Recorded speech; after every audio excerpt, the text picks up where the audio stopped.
What is going on, everybody? It is Frank the Tank, and today we are doing a Q&A video for the second time ever on my channel. So the first time we did this, I don't remember the reason for why I did a Q&A video, but I'm sure there's a reason behind it.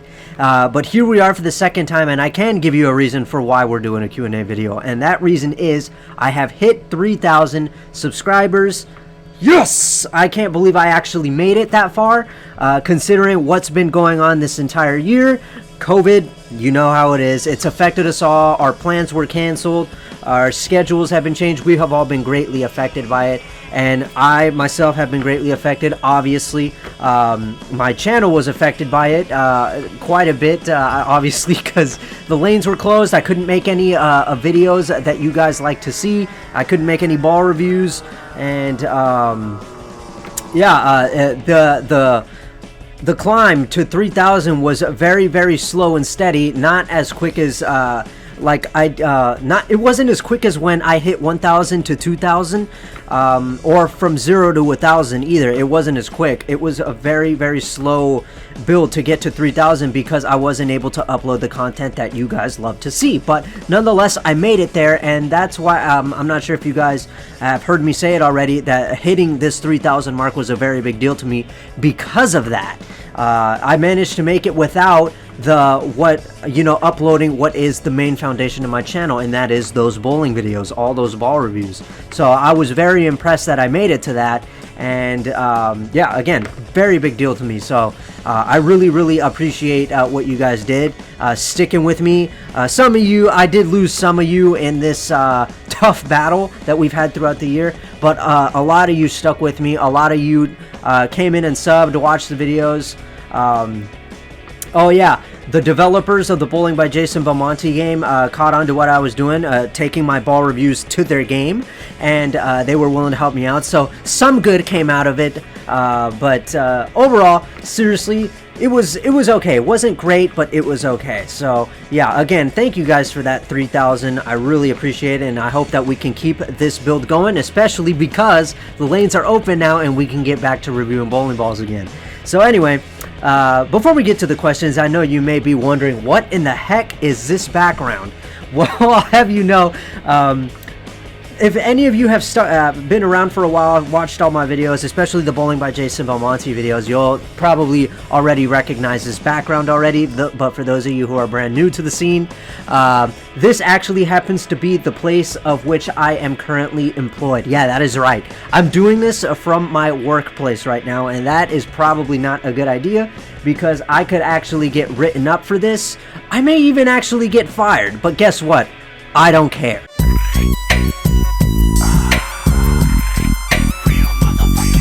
Nah, to be totally honest with you guys, it's okay. It's not really all that bad. I mean, it's actually 12:45. It's almost 1 a.m. And yeah, for those of you who are wondering, I'm actually working the graveyard shift right now, midnight till 8 in the morning. So I don't necessarily have to worry about, anybody coming by or the bosses walking in and being like, "Hey, what are you doing?" Yeah, I don't have to worry about any of that. So yeah, I'm not worried at all. And if they did catch me, I could care less. But anyway, we'll go. Now that you guys know what this location is, I remember somebody asking, like, what the heck was this? And they took a guess thinking that this was a hair salon or something. It was really hilarious. But anyway, let's go ahead and let's get to the questions and cut that chatter already. Okay, so the first question comes from Charwal. What part of your two-handed style do you want to work on the most? Well, I recently got back to the lanes, and I can tell you the 3 things that I'm trying to work on that I'm really not that satisfied with right now are my arm swing, my footwork, and my release. But recently, my release has been getting a whole hell of a lot better. I've managed to get my hand more behind the ball to get more revs in there. I've also been able to really get a lot more forward roll on the ball, so I can play a ball that would be an upper mid ball, I could play it a little bit straighter, which is really cool. So I'm kind of actually happy with what I'm doing with my release. I still kind of got to work on that. And then my footwork, it's still kind of atrocious, you know, where I place my feet as I'm taking my steps and the direction that my feet are facing when I'm taking those steps. I really got to work on those. And then of course my arm swing as well is still kind of not cool. I'm still doing this thing. I talked about it in that two-part those two videos that I made where I talked about my two-handed style and what I did to improve it. I remember towards the end of part 2, I talked about my arm swing and how I was doing this thing where I immediately rose the ball up here into like practically into my armpit, where in the correct way was actually that I needed to do that, kind of like, you know, keep it at waist level and keep that arm at an L shape. And that's what I was trying to work on. And yeah, I've been really, I think if I had to say out of those 3, I really want to work on my arm swing, keeping it at waist level and keeping that L shape, because I still have a tendency to just immediately bring the ball up like that. And it just really agitates me that, because it, like, even when I try to do that L shape, I'm not doing it, you know what I mean? It feels like I'm doing it when I'm trying to, but I can see that I'm still doing that and bringing the ball out. And I don't want to do that. I want to keep it like that and nothing else. So if I had to say, yeah, I want to work on my arm swing the most. The second thing that I'd want to work on after that is my footwork. And then the third, because my release, because, you know, my release is practically getting there. So it's the least thing that I would want to work on. But yeah, the arm swing is what I want to work on the most. Soren's Ice Cream asks, is there any type of content you have wanted / thought about making? Well, I did think about, and I have wanted to try like gaming, and I did do that in the past, but it didn't really work out that well. It was cringy. It was not even close to being like good. It was not even decent. It was terrible. I sucked at it, and honestly, if I had the chance, I would probably try it again. I feel like I could probably have a better go at it now that I know what to do and what not to do, what to say, what not to say, what to show, what not to show, you know, all that stuff. But yeah, I have tried gaming. I want to try gaming. Maybe later on down the road, if this whole thing takes off and I have more time, maybe I could start a gaming channel. I don't know. But yeah, that's probably the only thing I've ever thought about making and I've wanted to make, aside from the whole bowling thing. But yeah, nothing else has ever really crossed my mind. Like vlogging, I never wanted to do because I knew I would never be good at it. I knew it was like risky business, especially because of the world we're living in today. And yeah, it's just, I know vlogging is not my thing, even though I have done it like a couple times on this channel. Like I vlogged my I guess my experience going to my first ever PWBA event, watching the Ladies Bowl at Sonoma County Open. That was cool. Now the next step would be to attend a PBA event and of course vlog it. But it'll be a while before that happens because, you know, what we got going on in the world today. But yeah, that's the content that I have thought about making. It's Dolphin says, plan on reviewing the fast pitch? Absolutely. I don't know how soon though, because you should see the massive list of bowling ball reviews that I have to do already. I mean, I'm trying to do as many as quickly as I can, because we all have to keep in mind that the bowling centers could close again. It happened before and it could happen again. We all have to face that fact. It's not like they're gonna, like, once they open, they stay open. No, it could happen again, guys. So that's why I'm trying to get as many reviews in as possible, and I hope that I could get the fast pitch in there as one of them. So I can confirm with you that yes, I will review the fast pitch, but I couldn't tell you when I will be doing it. But yeah, I mean, it happened the first time with how the centers opened and then they closed, and it backfired on me that time too. I remember when I announced that first time that my local bowling center was opening, and then I only managed to get 2 ball reviews in there because I did not expect that they would be closing after a month of being open. So I'm capitalizing on the time, and I'm trying to get as many in as possible. Snike Gamer asks a couple of questions. What video editor do you use? I've been thinking of becoming a bowling YouTuber and reviewing bowling balls, 1v1s, etc. I use the software that pretty much almost everybody uses or has used, and that is Vegas Pro. It used to be called Sony Vegas, but I'm using Vegas Pro as they call it. Yeah, that's all I know how to use. I'm pretty sure there's not a lot of people using that software anymore. I feel like there's a lot better editing softwares out there, especially because I swear to God, I'm seeing so many channels out there with like crazy professional edits, and it makes me feel like really crappy because, you know, my edits are really not that great. And I know a lot of you say oh, I really like the PBA edits that you put in your videos. It's really cool. But really, my edits compared to others, really not that great. But yeah, that's what I'd be using. Sony Vegas, or Vegas Pro as it's called now. Alright, and question number 2 from Snike Gamer is, how do you record your phone for bowling by J Belmo? I've been thinking of doing challenges like urethane only, high roads only, etc. I don't want to feel like I'm copying you with me doing challenges on there while you do the ball reviews. Also, the tip about the ball speed helped a lot. Thanks. Well, I'm glad that the tip about the ball speed helped you. I don't remember ever giving you a tip, but if I did, you're welcome. I'm not sure what that tip was, but again, I'm glad that it helped you. I didn't think that my information would ever be useful to anyone, as I feel like I am a guy who just throws a ball down the lane and has no idea what he's doing. But it's nice to know that something that I said has helped somebody out.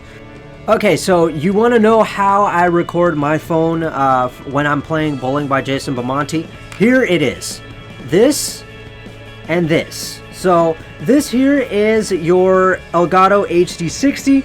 I think the HD60S is out. I don't know if this one is still out in the stores, because I feel like that's what Elgato does. Once they make a new product, they say out with the old one and in with the new one. But yeah, this one, when I bought it when it came out, Elgato HD60. This is what I use to record games and stuff, and of course my phone for the game. And then here's the thing though, obviously it comes with all the cables and stuff, but here's what I really use to get that high quality look.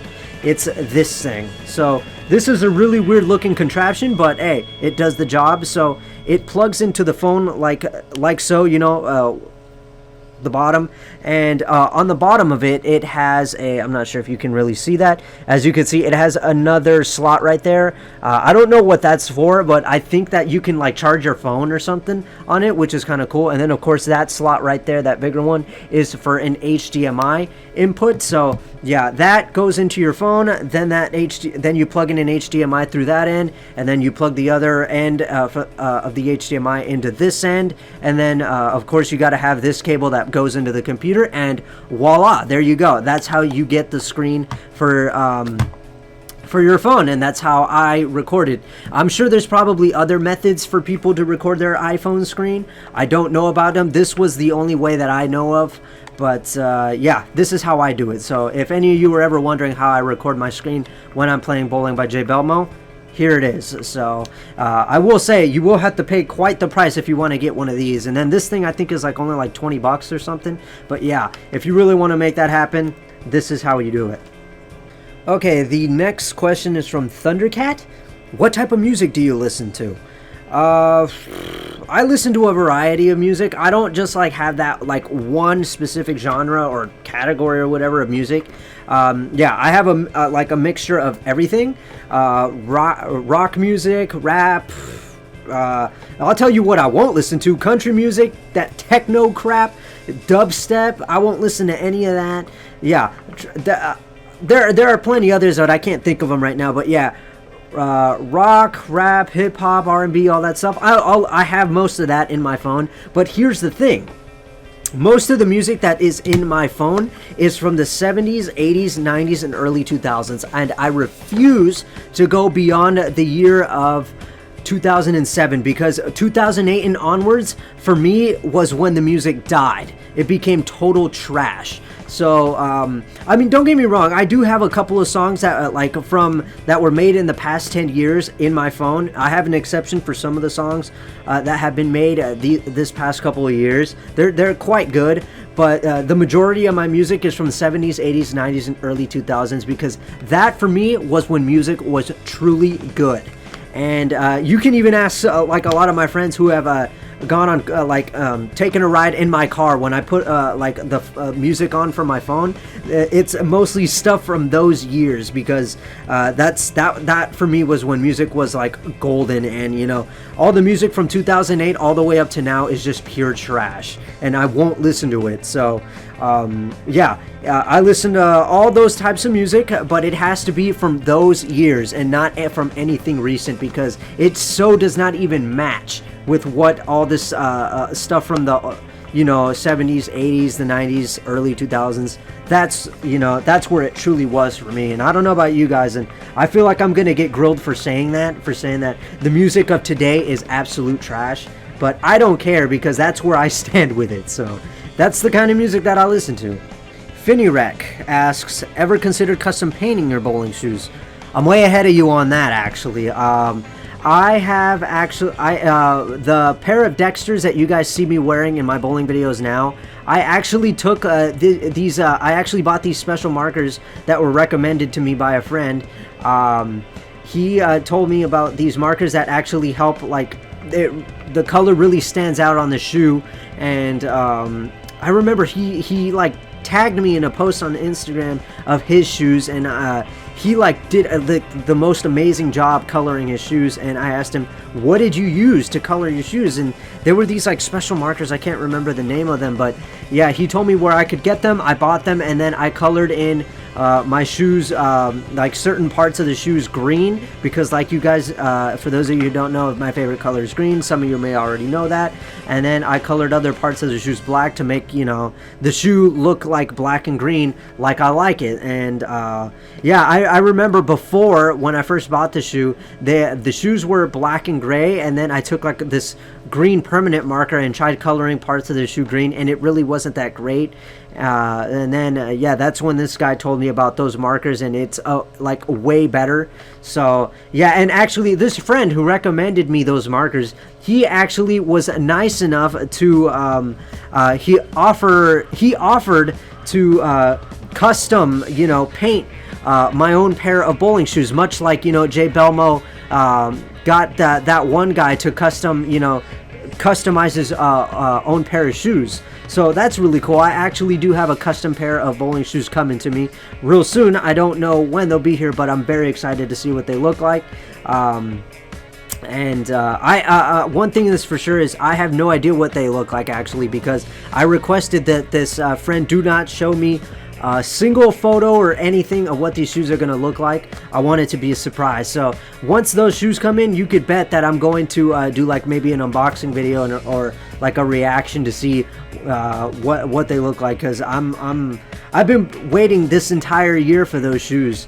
I don't know what they're going to look like, but I can't wait to see what they do look like when I get them. It's Alex asks, do you drink or smoke? I do not. I would say that I'm straight edge like CM Punk, but the thing is that I feel like in order to be straight edge, you have to not have a single drink of alcohol, and you have to have not smoked not one time. And I have never ever smoked in my life. However, I have had alcohol. So yeah, I mean, I'm not a heavy drinker. I'm not that type of guy to go to a party and go completely ham on the alcohol. No, I'm that type of guy that I'll probably have one beer and that's it, because I'm just not that kind of guy. I know my limits. I'm not stupid. I'm not the type of person to go crazy at the parties. I'm basically I'm that type of guy that I don't need to have alcohol or anything like that to have a good time. Okay, so and I don't care if I get made fun of for that. But yeah, I don't drink like crazy, and I don't smoke, but I have had alcohol here and there. Big Fat Sweater Z asks, Arsenal review? I have no idea what that means. So yeah, I really, you really got to be a little more specific with your questions. Operation Brick asks, post a video on how to drive stick. That's interesting. You know, I remember seeing this and thinking like, how does he even know if I drive stick or not? And then that's when I realized there have been several ball reviews where I film from inside my car, and you can see inside my car that it's stick shift. So maybe that's how he was able to find out that I drive stick shift, and that's why he posted that question. I don't know. But yeah, yeah, maybe I could do that. That's an interesting idea. I could probably like do some really lame attempt on how to drive stick. Yeah, you know, I think I might do that. I don't know when, I don't know how, but I could give it a go. I could definitely try to teach you guys how to drive stick. I'll show you my methods. It's not going to be good, but I'll give it a go. Grady Kershaw asks, how old are you? This is a funny one for me because I love this question because usually when somebody asks me that, I always ask them back, take a guess. Because, you know, I'm always curious to know what people like think when they see me, like in terms of age. And lately I've been hearing that I look 22, 23, which is pretty understandable. I mean, if you guys saw me, like, you know, in person and not just on video, you'd think that I probably look like 22 or 23, but no, I am actually 25, and as hard as that may seem to believe, but yeah, I am actually 25 years old, even though I don't look like it. But in a way, I'm actually kind of glad that I look young for my age, because I remember being younger, thinking that I want to look older because I'm sick of not being taken seriously because I look young. But in a way, here we are now, and I've completely reversed that thought, because, you know, I'm actually glad that I look young for my age, because there are people who look really old for their age, and I'm glad that I'm not one of those people, and I'm actually grateful that I look really young still, because there are a lot of people out there who would kill to look young for their age. And, you know, I don't know. I'm really concerned at when the gray hairs are gonna start hitting me, or if I'm gonna lose my hair or something. But yeah, here we are. I'm 25, and I look like I'm 22 or 23, which is kind of cool. Okay, so this next question comes from a guy who's been bugging me day in and day out to put this Q&A video out there, and I think it's because he also desperately wanted me to answer his question. So his name is Joshy the Bowler Lefty 270. He asks, how do you do a hop step for two-handed bowlers? I'm a two-handed lefty, and I take a 5-step approach. Well, I'll have you know that I actually have a 5-step approach as well. The hop step is the 4th step, and really it's nothing, you know, complicating. It's really just a normal step. The only thing I will say is that all you have to do is just shorten the distance for that 4th step. Like, take a look at this clip of Belmo here. It's nothing. All you do is just, you know, shorten the distance in your 4th step compared to all the other steps. So yeah, you just shorten that distance, and then with your 5th step, obviously you slide. So really, there's nothing to it. There's not really much else to say about that hop step. I mean, I don't really know why it's called the hop step. I can tell you based on experience that it doesn't feel like a hop step. I don't feel like I'm hopping. Some people I know Randy Peterson calls it a pivot step. I guess maybe that's what it is. I don't know, but really it's just a normal step. Just, you know, shorten that distance out in your step. Okay, so we're getting down to the nitty-gritty here. We're down to our final couple of questions, and let's begin it with Lego Brunswick Bowler YT. What made you want to start bowling? To be totally honest, I don't really know. I mean, I remember, like, it all began with how I started bowling, honestly. I mean, I was at the bowling center with my 2 sisters, and we were just there throwing a ball down the lane, and I sucked at that time. I had no idea what I was doing, and my friend Fernando was there by some coincidence. He was bowling league, and he came up to me and asked me if I wanted to be part of his team for league, and yeah, I said yes. I mean, I was skeptical at first, but I said yes after he had convinced me that, you know, It's fun. It's like, you know, it's a really cool way to spend your Thursday night, or whatever night leagues usually are now. And yeah, I mean, the thing that really got me into it was the thing that wanted me to, like, you know, the thing that made me keep on going was seeing how quickly I was improving.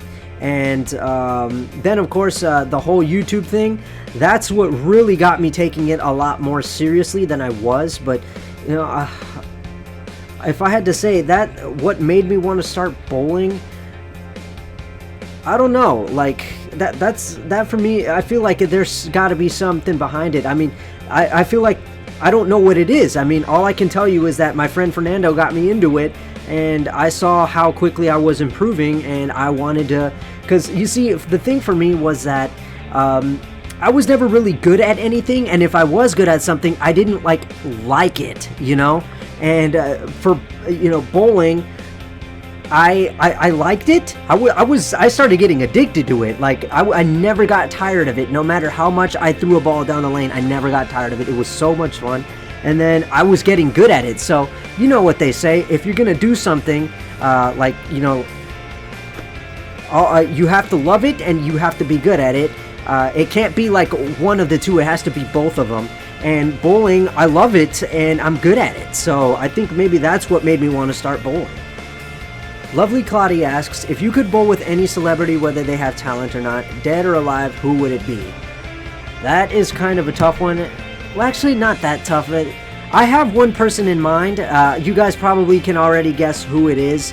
Probably not the best answer because I get the chance to pick dead or alive. But honestly, I would love to bowl with Belmo because, you know, who wouldn't want to bowl with Belmo, right? He's the whole reason I'm, like, he's a pretty big contributing factor to why I am where I am right now. That two-handed style.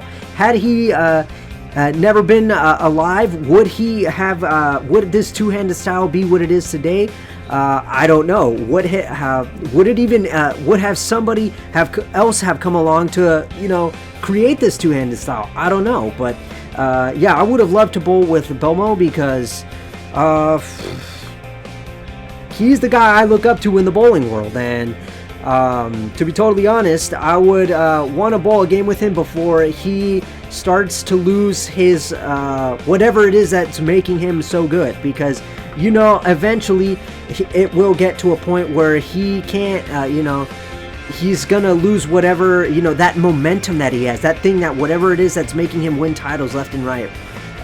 Eventually he's not going to have it anymore, as much as I hate to say that, but it's the truth. You know, eventually his age will probably start to catch up with him. This younger talent is going to get better. You know what they say, you when you're at the top of the mountain and nobody can touch you, you have to enjoy it while it lasts, because eventually somebody else is going to come along, and eventually they're going to catch up to you, and they will get better. So yeah, I would love to bowl a game with him, to meet him face to face before, you know, he starts to lose that that momentum. So I guess that's my answer. I know probably could have chosen somebody better, because, you know, like I said, I had the chance to choose somebody who is dead or whatever, but yeah, I can't really think of anything else right now. Charlie Coleman asks, what does your mainly used bowling ball for league night? People, man, I swear to God, you guys got to get your sentences together. But anyway, I think I know exactly what you mean there. What I mainly use for league night is the Hustle Inc., and the Nuclear Cell, and the Pitch Black. Those are the three that I always bring to league with me. And of course my spare ball. So yeah, I always have a 4-ball arsenal that I take with me to league night, and those are the 4. Yeah, so usually I start off with the Hustle Inc., and depending on how the pattern, you know, starts to change, how the conditions, you know, start to change throughout those 3 games, usually what I will do is I would switch to the Pitch Black, but again, that depends on what happens to the conditions. And if I'm feeling like I want to get a little bit more hook in there, then I will switch to the Nuclear Cell. But typically, I usually just go through the Hustle Inc. through all 3 games. and if that thing's not cutting it, usually I'll switch to my second ball, which is the pitch black. But those are the 4 that I will take with me to League Night. I don't know how to pronounce this guy's name, but I'm going to go ahead and say his question. I'm fairly sure you bowled with conventional grip. I've never bowled with conventional grip. I just switched my grip to conventional. I'm a two-handed bowler as well, and I started developing tendinitis in my wrist. Have you ever gotten tendinitis? If so, what would you do to fix it? One last question. If you could choose any bowling ball in the entire storm line, what would it be? Okay, so I've never gotten tendinitis, and I hope I don't. I wish I had some wood to knock on. Oh, here it is. There you go, knock on wood. I have not gotten tendinitis, and because of that, I don't really know how to fix that little issue that you have with tendinitis. I'm sorry. But anyway, that other question, if I could choose any bowling ball in the entire storm line, what would it be? That's kind of a tough one, but I know what Belmo would choose. He'd probably say his spare ball because it's honestly the coolest thing ever. I know, I can back that up there. Obviously, me being somebody who owns all the Belmo spare balls and have used them, it looks so cool when it's going down the lane, but I don't think that counts because it's a spare ball. So if I had to say, I'd probably choose the zero gravity, because even though I haven't used it yet, because you know, I've tried it. I know this is going to sound stupid, but I've tried it on the Bowling by Jason Belmonte game, and it is so good to use. I love how easy it is to strike with it. The amount of miss room that I get with that ball, it makes me think that like it probably is that good in real life, because the developers work with the Storm people to get the most accurate reaction out of the ball possible for the game. So because of that, I truly am convinced that the zero gravity is that good. So if I had to pick, I would probably pick the zero gravity. So yeah, unfortunately, I still do not have the zero gravity, but I'm hoping that maybe one day the zero gravity will pop up somewhere brand new, and with the right specs, of course, and I'll be able to try it. And I just hope it really is as good as it is in the game. Landon Clemiel asks, will you ever try to join the PBA? It was never really an intention of mine, because you know, it was never the thought of being in the PBA was never on my radar, because you have to be like on a whole nother level. You have to be God mode to be at the PBA level. Well, not necessarily, but you know, to be like title worthy, like making TV shows and stuff, you have to be like freaking God mode or something like that. But knowing how quickly I am improving and how much I'm learning about all this stuff, and the fact that I did it all without like any proper coaching or anything like that, I literally just went out onto the lanes, brought my camera, recorded myself, did all the research, like, you know, watched videos of Belmo. The fact that I got better at that like really quickly, just doing that, makes me think that maybe I have an act for this. But I'm not. I know in my mind and in my heart that I'm not ready for the PBA, and I still have a whole hell of a lot to learn. So yeah, right. But I can tell you that if I really like, you know, am feeling it, if I really do, you know, start to get good enough, if I gain some experience, do some tournaments, things like that, and if only I know if I'm cut out for it, honestly. But I want to join the PBA. Will I ever be in it? I don't know, because like I said, you have to be like really, really, really good to be in the PBA. And if I'm gonna be going to the PBA, I want to be like 100% ready. I don't want to like try to like, you know, be some like that kind of idiot that gets the necessary requirements to be in the PBA and then just goes. No, I want to like, because the requirements to get into the PBA are actually not that difficult. All you have to do is get a 200 average after having bowled 36 games, and then of course I think that's really it. Yeah, that's way too easy, and just because you can do that doesn't mean, you know, you're 100% ready for PBA. So I know for a fact that if I were to get that 200 average, which I haven't gotten yet, I know for a fact that I'm not 100% ready for PBA. So yeah, after I've done that, I'm still going to do a whole hell of a lot more to prepare for that. But yeah, I want to, because I think that I can if I really put the work in. So yeah, will I? Yeah, but just not now. Okay, everybody, so that just about does it. That is all the questions that I have. I know it wasn't a whole lot of questions, but I managed to make quite the lengthy video out of just those questions. I hope you guys enjoyed that. I know I did, answering all these questions. But there you go. That was Q&A number 2, done and dusted. Again, thank you guys for 3,000 subscribers. I really appreciate it. And we should definitely do this again sometime. I just don't know when. But anyway, that is enough for this Q&A video. I hope you guys enjoyed. I am Frank the Tank. I will see you guys in the next one.